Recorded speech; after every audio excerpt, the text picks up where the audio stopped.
Hello guys, আসসালামু আলাইকুম। এখানে আমি দুইটা কলা নিলাম। এগুলো আমি উপর দিয়ে প্রথমে ধুয়ে ফেলেছি, ভালোভাবে পরিষ্কার করে নিয়েছি। এখন আমি কলার খোসাগুলো এভাবে কেটে কেটে ছাড়িয়ে নিব। দেখুন কিভাবে এগুলা কাটলাম। এই তো আমার কাটা হয়ে গেছে খোসাগুলা। এখন আমি একটা কড়াইয়ের ভিতরে সামান্য পানি দিয়ে এগুলোতে একটু লবণ দিব। একটু লবণ দিয়ে এগুলো সিদ্ধ করে নিব। এরপর সিদ্ধ হয়ে গেল, সিদ্ধ করে ঠান্ডা করে নিতে হবে। এরপর একটু পানি দিয়ে ব্লেন্ডার জারে ব্লেন্ড করে নিতে হবে। এরপর আমি চুলায় একটা কড়াইতে সরিষার তেল দিয়ে দিলাম। আপনারা চাইলে সয়াবিন তেল দিয়েও করতে পারেন। এরপর আস্ত শুকনো মরিচ দিয়ে এগুলো ভেজে নিব।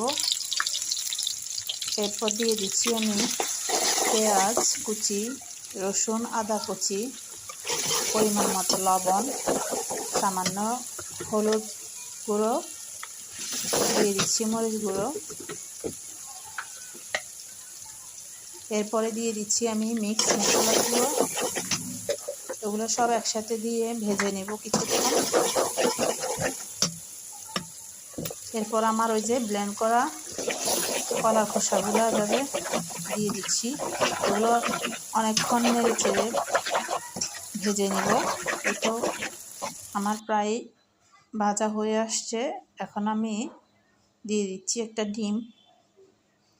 ডিমটা আমি এগুলোর সাথে ভালোভাবে মিক্স করে নেব। গাইস, আজকে আমার এই রেসিপি আপনাদের কাছে কেমন লেগেছে অবশ্যই লাইক কমেন্ট করে জানাবেন। এই তো দিয়ে দিচ্ছি আমার ওই যে তেলে রাখা শুকনো মরিচ। এগুলো আমি চটকে নিয়েছিলাম আগের থেকেই। এখন আমি আবারও ভালোভাবে একটু নেড়ে চেড়ে এবার দিয়ে দিলাম আমি ধনিয়া পাতা কুচি। তো সবাই ভালো থাকবেন, সুস্থ থাকবেন। আল্লাহ হাফেজ। আসসালাম।